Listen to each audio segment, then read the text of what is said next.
My fellow Americans, the left's attack on assault weapons is back. There is no doubt that it's a tragedy when anyone takes the life of another without cause. But to blame assault weapons for these tragedies would be like, well, blaming airplanes for the 9/11 attacks. The problem lies with the perpetrator, not the tool used to commit the crime.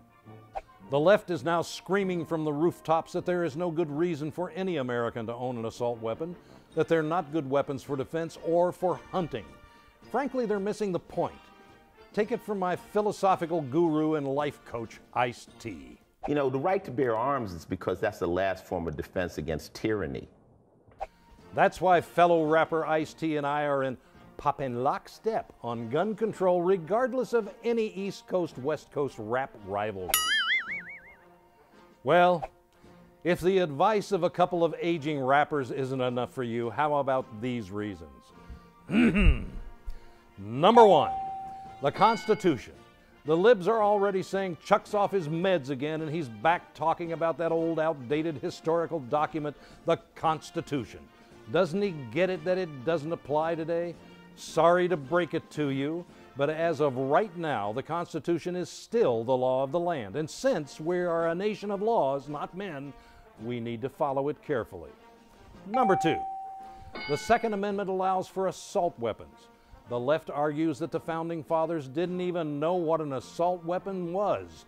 As usual, this argument's wrong again. To say that the Constitution limits the kinds of guns we can own would be like saying it also limits the kinds of religion people can practice. How would it be if some people thought you could practice Catholicism, but not Scientology? Our Founding Fathers wanted every citizen to be armed equal to the Army in case of takeover by a tyrannical government. They wanted us to have protection from them.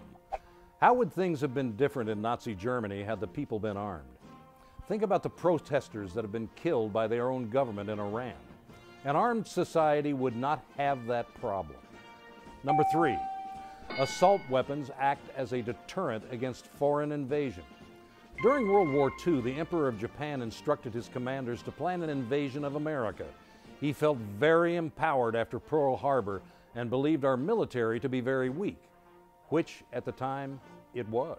The commander-in-chief of the Japanese Navy, Isoroku Yamamoto, told the emperor, and I quote, "You cannot invade the mainland of the United States. There would be a rifle behind every blade of grass." Notice, he did not talk about fearing the U.S. Army. It was the American people that he feared. Eventually, Yamamoto would stop trying to attack us and instead started selling us terrific fishing lures, which I'm a big fan of. It is the fact that there is a gun behind every blade of grass that prevents any other country from even thinking about invading our nation. Take away the assault rifles and you have weakened that defense. Number four, there's already a ban on assault rifles. Well, you don't hear that very much, but there has been tight controls on assault rifles since 1934. Well, how can that be? The U.S. military defines an assault rifle as something that can fire intermediate powered cartridges on selective fire. For you girly men watching, that means automatic fire, like a machine gun.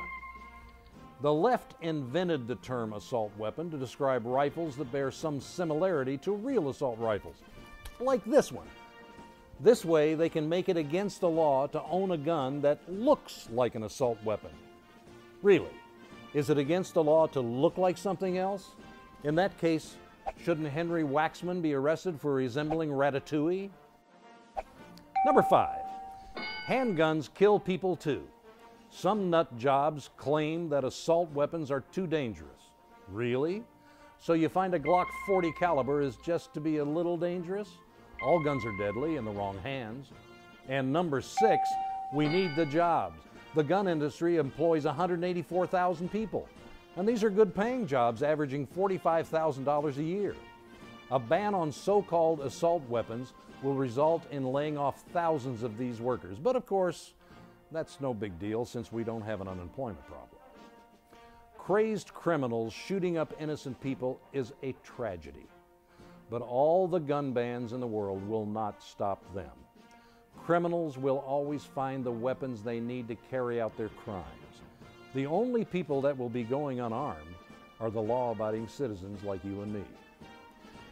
When you hear people talk about banning assault weapons, know that the real assault weapon is the liberal media. They are attacking your constitutional rights. It's a slippery slope.